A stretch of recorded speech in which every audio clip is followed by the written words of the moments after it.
a lot of people refer to Woodcut as a sort of steak restaurant, but I mean, we sell more seafood than we sell beef, but it's storytelling.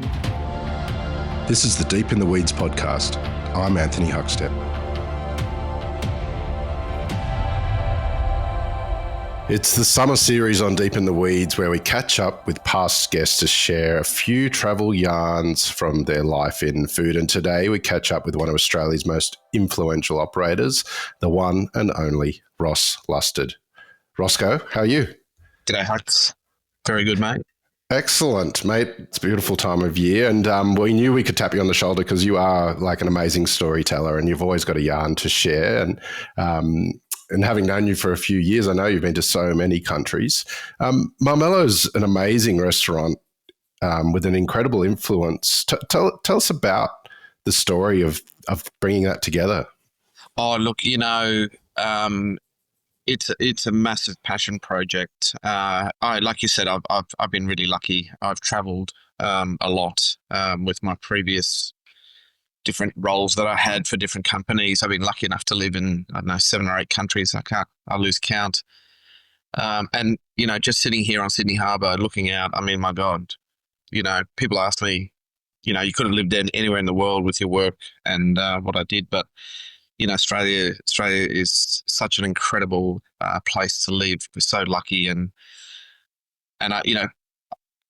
it's just the things that I think you take for granted. I'm sorry, I'm digressing here, but, I'm just looking out, clean air, clean water, food security. And a lot of the places where I've lived and traveled and worked, you don't have that, and not everything. You have incredible food cultures all around the world. And like I said, luckily for me, working, traveling, I stopped cooking. I think, for people who's listened to my other podcasts, they know this already, but I stopped cooking in 2000. And because I really didn't, I'd worked for amazing chefs and I'm like, what's my contribution if I'm going to do this?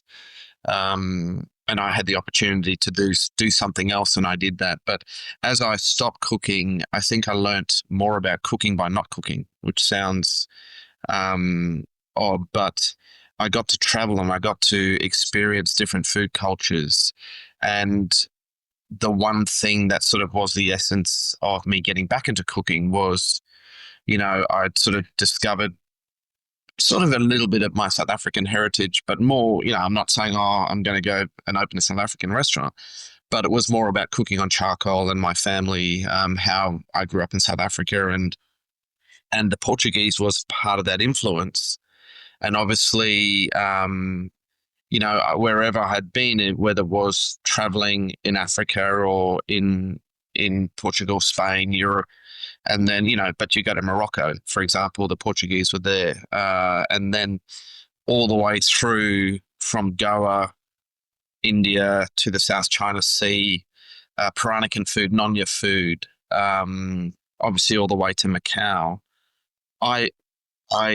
I wanted to document the journey of the Portuguese via food, and what better city to do that in is Melbourne, very European city, very market-centric city. People really embrace the idea of living with multiple markets, and they use them in a very sort of European way.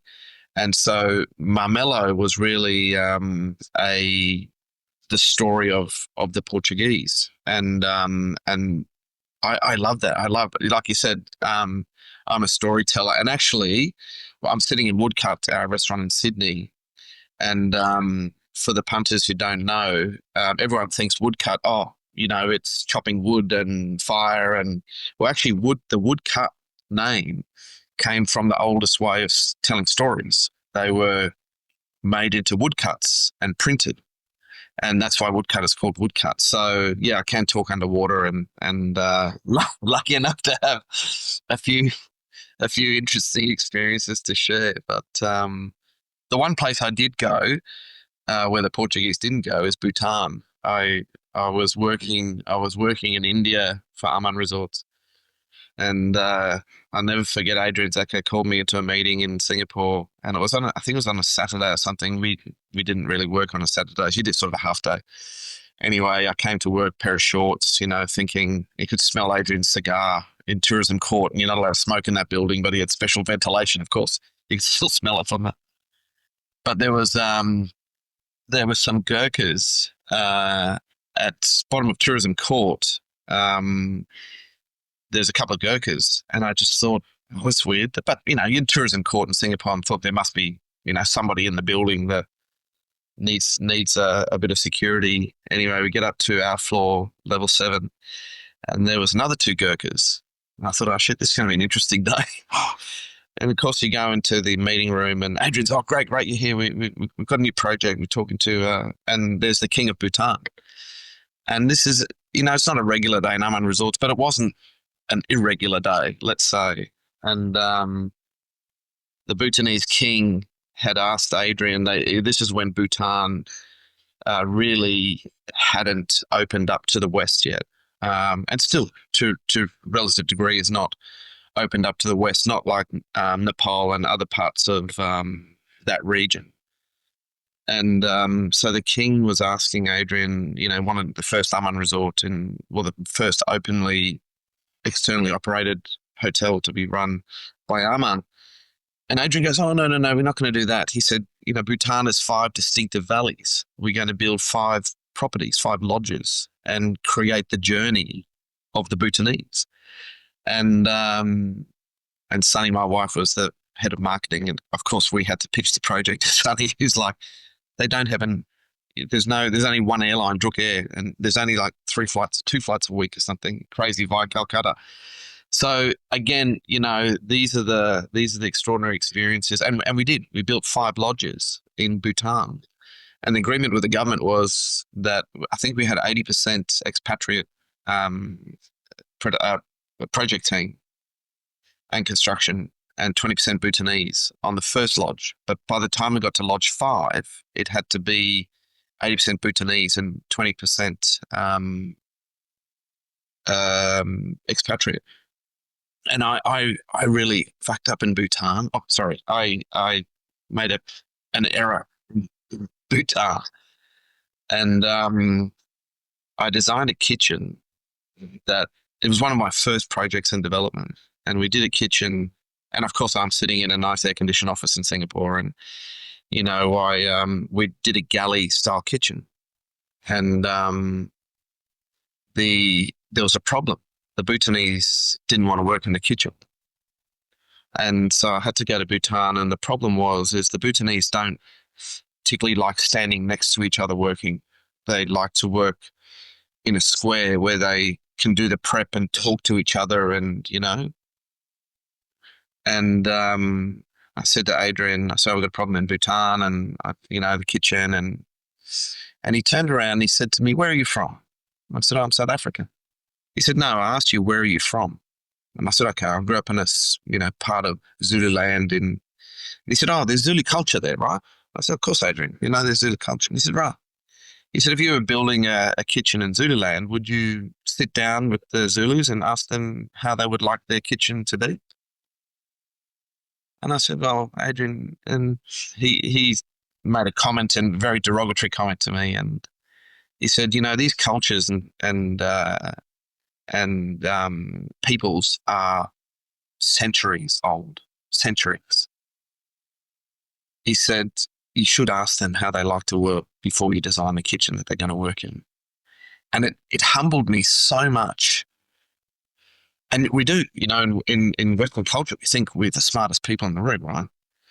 And from then on, every project I approached was incredibly different. And yeah, it was very, it's about the people. It's about the destinations that you are opening up. And I think I've applied that. Sorry, totally digressing, but I've applied that to whenever I travel, to be really open to, we have such blinkers on in the Western world and how we live and what our expectations are. And so that's why for me, travel it's just such a fundamental part of my life. And I was lucky. I used to travel 9 months of the year, and I did that for about 10 years working for Aman, to, from like crazy places like Bhutan, Guadalajara, but then we did a property in Kyoto, and I'd studied fine art, and Isamu Noguchi was one of my sculptors that I loved, and he actually was a student of Brancusi in Paris. We've talked about this before, but this property in Kyoto, Noguchi had actually laid some stones there, um, in a form, and so we had to work around how do we not disturb. And the owner of the property, he'd had it for about 60 years, just a garden, and then he wanted to put an aman there, about 8 rooms, and but we couldn't disturb the earth. So crazy stuff like that, It's but yeah. So getting back to Marmello, Marmello is really, it's the story of the journey of the Portuguese, and to that extent, Woodcut is also, it's not a lot of people refer to Woodcut as a sort of steak restaurant, but I mean we sell more seafood than we sell beef, but it's storytelling, and Bridge Room was a little bit of storytelling as well, in the sense of it's not just putting ingredients together, it's a thought process of where those flavors come from, how they are appropriate in that environment, and so yeah, it's a collection of stories. Is there something about the Bhutanese cuisine that you can tell us about? I don't think a lot of people would have experienced it. Is there any sort of standout part of their cuisine that you love? Again, that part of the world is so remote, and the markets there are incredible, and they're Buddhist. And it was interesting because there was meat in the markets, yak meat, and there's a lot of milk. So milk, cheese, chili, huge amount of chili, and actually quite a lot of alcohol. So they make a fermented milk alcohol. Let's call it arak, because it's a type of arak. And it's really inhospitable for about 12 months of the year. So there was a lot of chili, cheese, yak milk, and then this yak meat, which I'm like, and shitloads of marijuana everywhere, right? So, and all the pigs eat marijuana. But it's extraordinary because there's these animals, and I'm going like, but how do we end up with the meat in the market? Oh, Buddha provides. So if an animal dies, or unforeseen circumstances like maybe slipping off a cliff, it gets consumed, and so it's quite an extraordinary thing to see these sort of very remote villages, but the diet is, I wouldn't say healthy, but it's healthy for that culture, because that's what they've all eaten. And it's interesting there. The women run the household. So, and then the men will take the animals up to the higher grounds in the summer and spring and summer for feeding, and they carry popcorn on their back because it's very light, and but it's nutritious as well. So it's this amazing food. I was in Bhutan when the first traffic light was installed, and people just looked at it and went, "Oh, well, that's great," and they kept going. There's no, yeah, and there's only 5 fabrics in Bhutan, and everyone wears one of 5 fabrics, and they all dress in a traditional manner, and so there's no, well, you've got better Nikes than I have, and like there's no, so to take that sort of extreme of the Western, we're so obsessed with collecting possessions, to be in a country where religion is very strong, architecture, extraordinary architecture, the zongs that they build, and Kerry Hill and his team did the project. So Kerry Hill's a very influential Australian architect, and Kerry did this, and they just distilled the Bhutanese architecture, and they built the most extraordinary rammed earth buildings, and with lime whitewash, and the proportions are extraordinary. And we had a spa there so off food, but we had a spa, and the Bhutanese, they heat up these rocks. They get these amazing river rocks, and they put them in the fires. And to heat up their bath, they put the hot rocks into the bath to heat up the water. So we designed a spa, or Kerry's team designed a spa where behind a wall, so you couldn't see someone sitting in the bathtub, we'd roll these stones, hot stones, into the tub to heat up the bath.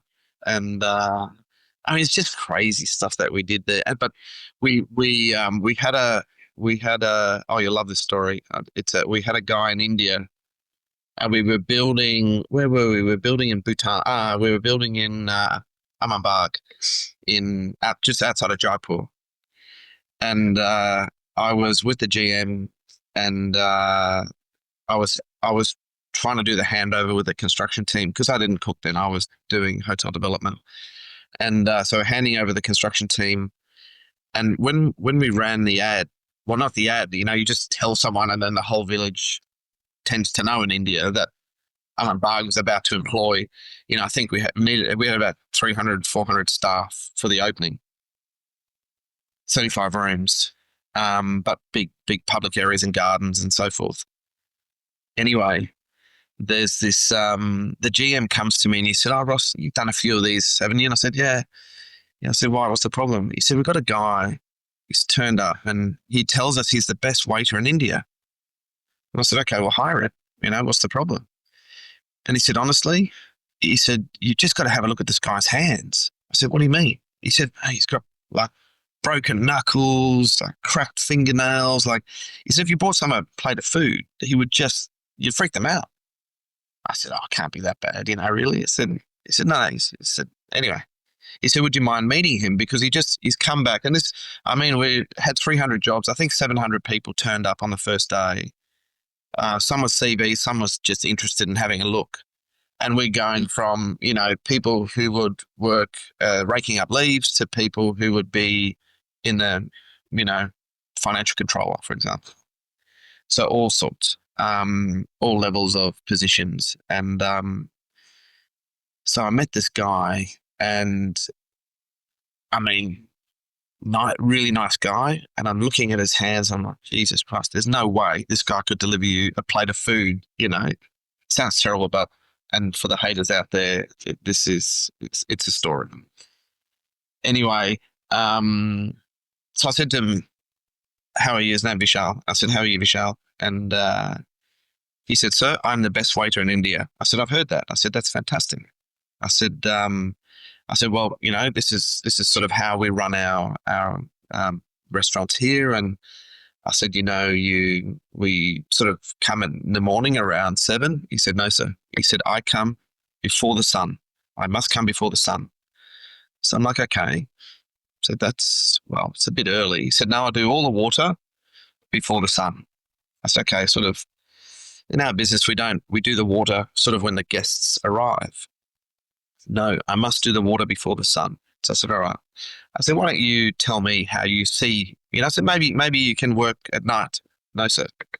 When the sun is going down, I go home." So I said, "Okay. Well, that's kind of going to be a bit of a challenge because we do lunch and dinner and breakfast and all these sorts of things." I said, "Why don't you explain to me your how you see it?" And I said, "Yes." So he said, "I come before the sun." I said, "Yeah, got that bit." "I do all the water." I said, "Got that." He said, "And then I make the soil, I put the seed, I do more water, and I wait." Best waiter we ever hired, and the best gardener that we ever hired. And that's, I mean, it's a funny story, but he literally, that's the English language that we, sort of impose on foreign countries. And he was the most extraordinary gardener. And on his uniform, it said Vishal Singh, head waiter. And he built gardens for us in Sri Lanka, and we went up to Bhutan. We took him up to Bhutan, and he built several gardens in Bhutan. And that is the most extraordinary luxury you have in working for a company like Amman. Is everything is considered, and we built gardens. And he actually did the first. Amman Bagh was the first resort we did aquaculture in. and he was farming freshwater prawns and these small sort of bass type fish. And crazy because a lot of spring water there.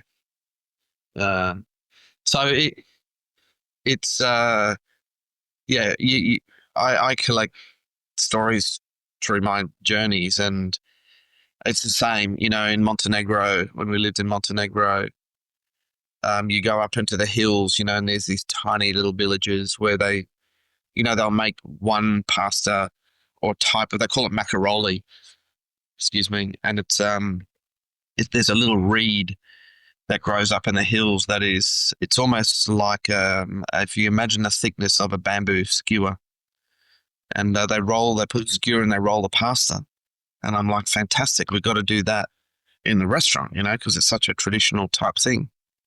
I'm explaining it to the chefs in the restaurant there. We really wanted to incorporate this. We're doing a research trip, and I had one of my chefs. He's English, but he worked with me in Park Hyatt. Steve Moore. Shout out to Stevie Moore. He now runs. He runs you've had him on the podcast. He runs a great restaurant in Bali called Shelter, and Steve was there helping us in Montenegro, and so we're doing all this research and stuff. And we got into the kitchen. We said, okay, we're going to make macaroni. And the chefs are like, no, that's women's work. We don't do that. That's traditional. The women do that. So they refused. And so it was only when Steve and I said, oh, well, we're going to go to the village and we're going to make it.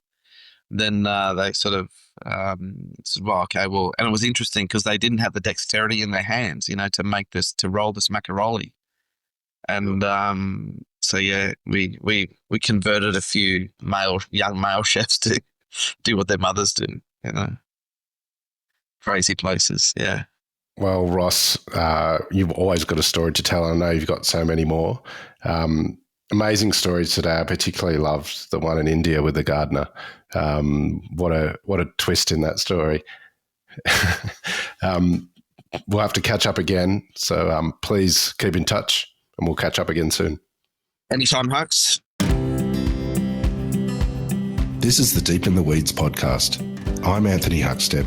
Stay tuned as we take a deep dive into the lives of the incredible people who ply their trade in the food and hospitality sector. Special thanks to executive producer Rob Locke for making this all happen. Follow us on Instagram at Deep in the Weeds Podcast, or email us at podcast@deepintheweeds.com.au. Thanks to executive producer Rob Locke for making this all happen.